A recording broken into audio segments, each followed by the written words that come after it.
So there is a connection between the men dying of AIDS and the minister wearing dealy boppers. Because when we see them, we feel uncomfortable. That's not the way things ought to be.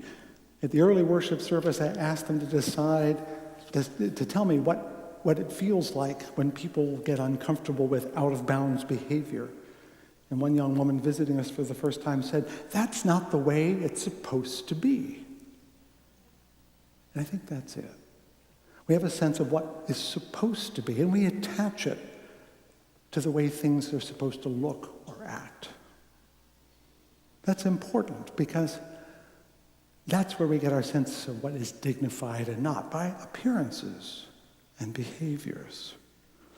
Of course, the trouble is, as Mary Wollstonecraft observed, what we need are unchanging morals, not local manners. Because if you go to a different part of the world, what is dignified may be different. I saw a political cartoon a year or so ago, showed two women, one Muslim, one American, presumably, on the beach. And the Muslim woman was covered head to toe except for the eyes because she was wearing a burqa or a chador, depending on your language. And here was the American woman on the beach with a very skimpy two-piece suit and a pair of sunglasses. Now, what you need to know is that they both had thought balloons. They weren't talking to each other. They were thinking. And the woman from America in the skimpy suit and the sunglasses says, "How awful that she has to cover up and hide everything but her eyes."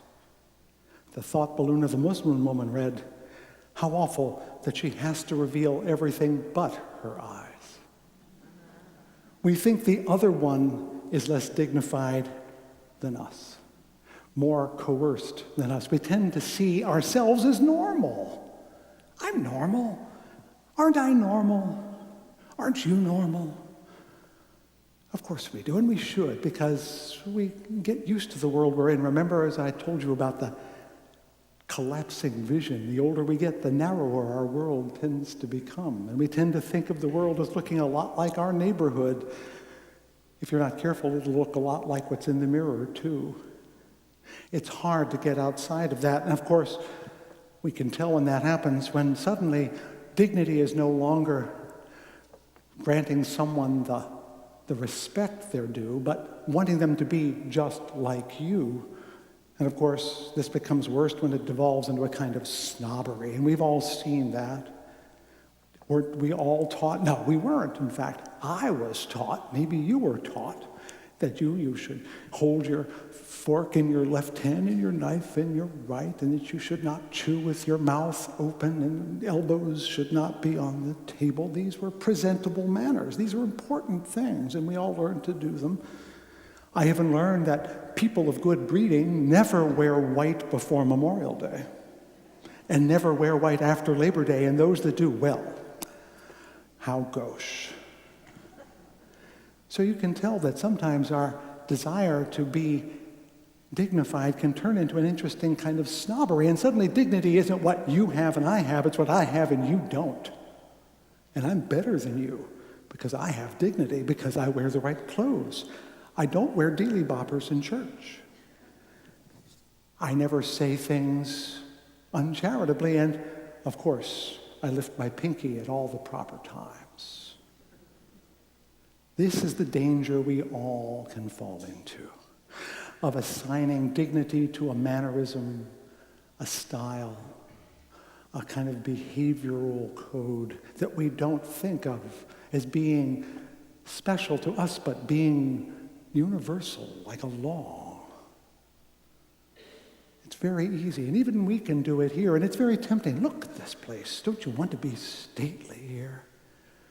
And of course, I grew up thinking, boy, a place looks like this, it needs an occasional mustache drawn on that portrait from time to time.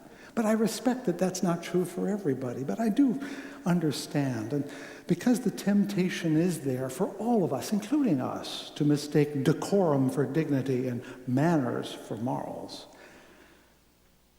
if we're going to be a place where everyone is at home, where everyone belongs, our sense of dignity has to be a little longer, a little wider, a little deeper. than perhaps we're comfortable doing. And now I'm going to give you some brief guides, tactics, tools that I've used that have helped me not get stuck inside my own dignosity. The first piece of advice I give you is, I give myself, is get out more.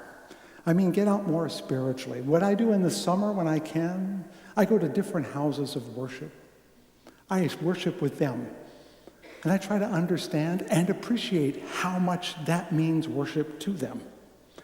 And if you go to New Hope Baptist Church, the women and the ushers wear gloves, and they will usher you to your seat, and you'd better not decline. But when the worship starts, you are expected to be on your feet, to take part, to give a voice, not just sit there like an audience, mentally judging the preacher or the theme. You're expected to take part. And in fact, on Thursday night, a number of the people here were urging Louis Farrakhan on. We don't do that here, though. Get out more. Look beyond. Have you ever been to one of the Native American powwows that happen around town?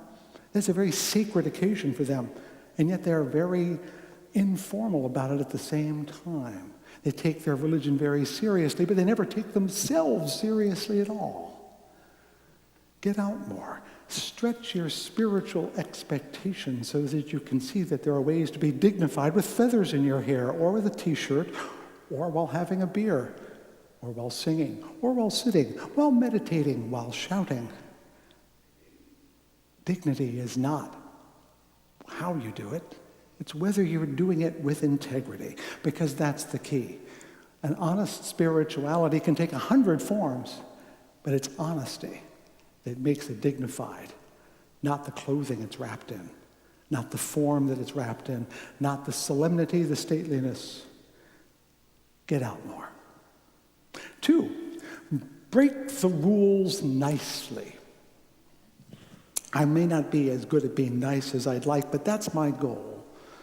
The Christian text today that I read for you, here's Jesus telling people if you would like to be first, be last, you would keep it, would lose it. He's breaking the expectations people have of what they should be like. These are very difficult things. How am I going to win by losing? How am I going to come in first by being last? He's breaking the expectations, breaking the rules. But I like Paul, who takes up this theme in a different way. In his letter to Corinth, he writes, I will destroy the wisdom of the wise and the discernment of the discerning. Where is the one who is wise?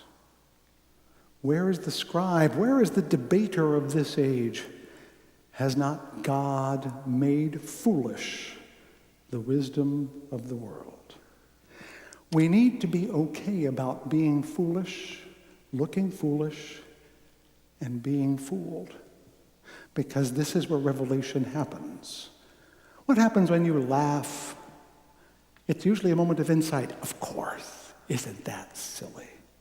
Well, one of my messages to you is whatever we're doing, remember, it's still pretty silly. In the light of eternity, none of us have a claim to majesty. None of us have a claim to permanence. We should walk more lightly upon the planet. Wasn't it Chesterton who said, angels are able to fly because they take themselves so lightly? We need to be more like the angels in this regard. Take ourselves a little less seriously. Be a little more foolish. Not be afraid of being seen as foolish. Behold, I am still your minister. We love the clown because the clown reminds us of how little we know, how much we don't know. And in the mirth that we discover that we all see eye to eye when we laugh. Can you ever feel superior to someone while you're laughing with them? Never. It's not possible. So merriment, mirth, foolishness actually is what connects us far more than grandeur and majesty. We should be willing to sell everything for a belly laugh. 3rd, do not be excellent, be decent. We love excellence. We want to be excellent. Excellence is the thing we have to do. How to be excellent? Now, of course, the word excellent means I'm better than you. That is what excellent means. I excel, you don't. Because if we all excelled, no one would be better. See what I mean? Excellent automatically means someone is better and someone is less. But decent means we're in it together. Yes, it sounds mediocre, but here's the key. The word for decent, the root of the word decent is the same root of the word for dignity, exactly the same root. And what this means is that dignity is not being better than anyone. It's being together with everyone, eye to eye. You have children, maybe you have grandchildren. Saying grandchildren's likely to get more nods in this crowd. When you see them, do you look down at them or do you bring them up to you? When they're sitting down, do you talk at the top of their heads or do you crouch down so you can see them eye to eye? Meeting someone eye to eye is what dignity is about. It is not what I have that you should show for me, show reference to me. It is what you have that I revere in you. We have dignity by granting it, by treating the other as though they are our equal and eye to eye, whatever their height, whatever their age, whatever their station. Dignity is what we give others, not what we get. It is a giving, not a holding. Best story I can tell about this is about the woman who threw the very formal dinner for guests, one of whom came from a very far away place. And you know what a formal dinner is like. You have the hors d'oeuvres, and you have the fish course and the soup course. They all have their own fork and their own knife and their own spoon and their own glass, all of which are designed to make sure you know that you don't know how to handle them. But at some point, as happens in a formal dinner, a little bowl of water was presented with a little piece of lemon in it. You know what it is because you're all very well bred, aren't you? It's a finger bowl for massaging your hands of all the awful oils you got on them. But the guest, of course, did not know this. And so when presented with the bowl with the little piece of lemon, tipped it up and drank it.